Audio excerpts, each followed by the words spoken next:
जय जगन्नाथ स्वामी नयनम पथगामी भवतु मे। नमस्कार दर्शक बंधु, मु ज्योतिर्विद निरंजन गिरी आज अध्याय आपण मानक स्वागत जनाऊँगी। से जातक एवं वास्तु समस्यार समाधान संपर्क में सीमित समय मध्य यथासंभव आलोचना चक्र हो पार मु चेष्टा करुँच। तो आज कौन आलोचना करवा? वास्तु समस्या नहीं किसी आलोचना करवा। कौन से वास्तु बहुत स्थान में देखा जाइए। मो निज अनुभव मो अनुभूति आनी दुईटी भाई मिलित अनुकूल गोटे घरटे करेंगे चौबुदी।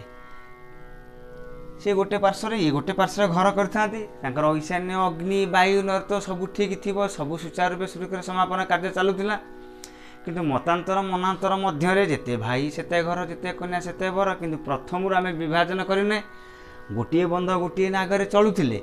किंतु जितेबाला मतांतर मनांतर है कौन कला मझे एक पार्सन 5 इंच बा 3 इंच बड़े कांथटे ठिया करदे।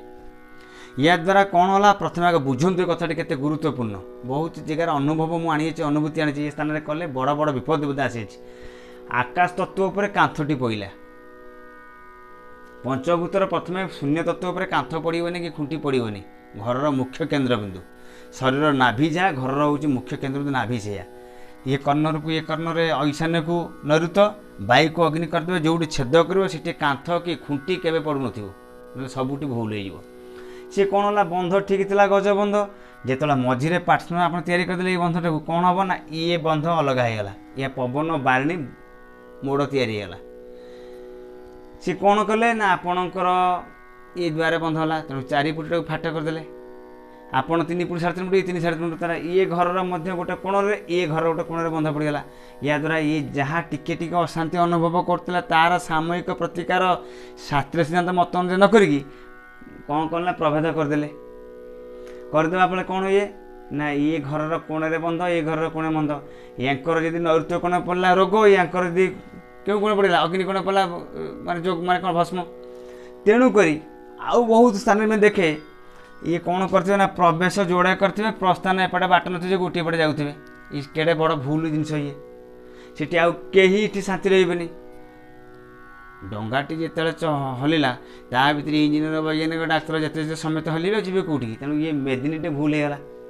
आज्ञा आम बहुत ठीक थी चौबदी मुझे पहुँचा पर ये कमी करदेला ये जदि ये कल आर स्थायित्व निर्यास सिद्धांत कौन ना प्रथम मत बहुत जगह कहते आज्ञा गोटे मिट्टी मिरटे मारिदेचु किए कहे अमक मारिदेचु किए कहे आज्ञा गोटे हनुमान फोटो मारिदेचु हाथ कि ये कौन ये मिरटे क्या माइल ना आज्ञा वास्तु खंड कर वास्तु खंड मिरटे मार खंड नहीं जीव केमी खंड नब। मत भीषण भोक हो आगे मिरर आगे ठिया मो भोकटा कौन मिरर भर पड़े ये रोगटा कौटी प्रतिकार करोटी माड़ होटी ऑइंटमेंट घसी कौटी ये आगे पवन बाणी ठीक हो मो नाक पटे निश्वास नौ थंडा होगला।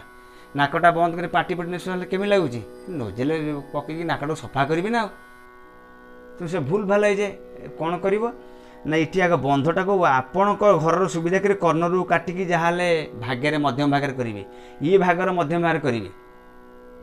ये शून्य कांथ पड़ता हेतु वास्तु जंत्रटे प्रत्येक कोण ईशान्य कोण स्थापन कले ये भाई शांति रही ये भाई शांति रही कारण जेहेतु आप भिन्न हो गलांती।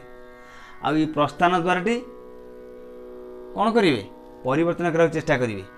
इटू पुटे बा इटू 6 इंच बा पुटे छाड़ी कोण चेंज करने चेष्टा करेंगे तेबे समस्यार समाधान हम ना सब भूल। आदि चाहूँ ये घर शांति करने प्रतिदिनिक श्रीमद भगवद गीता पढ़ुवे कि भागवत पढ़े कि विष्णु सहस्रनाम पढ़े कि संक्रांति संक्रांति नवग्रह होमटे करेंगे ये तार हूँ निर्यास साहित्य। कहीं ये घर भर ओंकार ध्वनि हेले नाद ब्रह्म सृष्टि हेले महामंत्र पढ़ले ये शुद्धता मिलता है।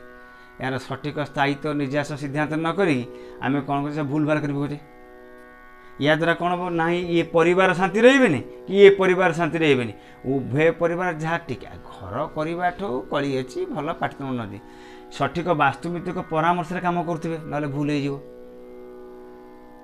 भिन्न कहीं भाग कहीं हुए ना जो भागटी तैयारी होते तार जो आयुष 12 वर्ष 24 वर्ष 26 सबू जिनस गोटे एक्सपायर डेट थाए तो तार एक्सपायर कटिगला यार प्रभाव पड़े तेणु ताकू पुनर प्रतिष्ठा करने दिखाई से घर भितर द्वारा जो नाम संकीर्तन कले कि पुनर्प्राण प्रतिष्ठा कले जमी घरटी आप रंग कर तार एक्सपायर डेट आसला पुनर्बार रंग कर पोषाटे पर्जना कर एक्सपायर डेट आसगला पुनर्बार मंड दौरान कि कलर दौरान जमी आप भल पाई ସେମିତି ଘରଟାକୁ ଦେଖିଲେ ଆୟୁଷ ତାରା ପୁରିଲା ମାନେ ତା ପାଇଁ ଆପଣ ସଠିକ ସ୍ଥାୟିତ୍ୱ ସିଦ୍ଧାନ୍ତ ନିଜାସ ଅନୁଯାୟୀ ବୈଦିକ କର୍ମକାଣ୍ଡ ଶାସ୍ତ୍ର ସିନା ମତ ଅନୁଯାୟୀ ପୂଜାପୂଜି କରି କାମ କଲେ ପୁଣି 10 12 ବର୍ଷ 15 ବର୍ଷ ପୁଣି ପରିବର୍ତ୍ତନ ଆସିବ। ତାର ସଠିକ ନିଜାସ ନ ଜାଣି ଆପଣ ଯଦି ଭିନ୍ନ କରିଦେଲେ କେହି ଏ ପରିବାର କେହି ଶାନ୍ତିରେ ରହିବେନି। ମାନେ ମୋ ନିଜ ଅନୁଭବ ଅନୁଭୂତି ମୁଁ ଜାଣିଛି, ଏଇଟା ଅଙ୍ଗେଲେବୁ କହୁଛି। ତାର ଇଏ ହେଉଛି କ'ଣ ନା ନିଜ ଅନୁଭବ ଅନୁଭୂତିରୁ ସଂଗ୍ରହ କରିଥିବା ବାସ୍ତୁ ସିଦ୍ଧାନ୍ତ ଅନୁସାରେ ଯାହା ମୁଁ ଆପଣଙ୍କର ଉପସ୍ଥାପନ କରୁଛି, ଏହା ଯଦି ଆପଣଙ୍କର ଘରେ ଏଇଭଳି ଥାଏ ତେବେ ସଠିକ ବାସ୍ତୁବିତ୍ମାନଙ୍କର ପରାମର୍ଶ ନେଇସାରିବା ପରେ ତାପରେ ଯାଇ କ'ଣ ହୁଅନ୍ତୁ ପ୍ରତିକାର କରିବେ କି ଭିନ୍ନ ହେବେ ତା ବାଟଟାକୁ କରିବେ। ନହେଲେ ଏଇଠି କ'ଣ ହେଇଯିବ ନା ଯେଉଁ ପଞ୍ଚଭୂତରେ ତିଆରି ହେଇଥିଲା, ଗୋଟିଏ ଥାଳିଆରେ ଖାଦ୍ୟ ବାଢ଼ିଲେ ସମସ୍ତେ ଏକାଠି ଖାଉଥିଲେ, ପାତ୍ରଟାକୁ ଚିରିଦେବା, ଆପଣ ଶାନ୍ତି ପାଇବେନି କି ମୁଁ ବି ଶାନ୍ତି ପାଇବିନି। ବୁଝିହେଉଛି କଥା। ଯାହା ଯେତିକି ନିର୍ଦ୍ଦେଶ ଗୁରୁଙ୍କ ଆଶୀର୍ବାଦରୁ ସୀମିତ ଜ୍ଞାନ ପାଇଛି ମୁଁ ଚେଷ୍ଟା କରୁଛି ଆପଣଙ୍କ ଉପରେ ଉପସ୍ଥାପନ କରି। ଏହା କେତେ ଦୂର ସତ୍ୟାସ୍ତ ସେଇଟା ଆପଣଙ୍କ ଉପରେ ମୁଁ ଛାଡ଼ୁଛି। ଆପଣ ଅନୁଭବ ଅନୁଭୂତି ଯାହା କରିଥିବେ ଭଲ ପାଇଥିବେ, ସେହି ଅନୁଯାୟୀ ଆପଣ ମୋ ଚ୍ୟାନେଲକୁ ସବସ୍କ୍ରାଇବ୍ କରୁଥିବେ ଏବଂ ସବୁ ମତାମତ କମେଣ୍ଟ ଦେଉଥିବେ। ରହୁଛି, ଜୟ ଜଗନ୍ନାଥ।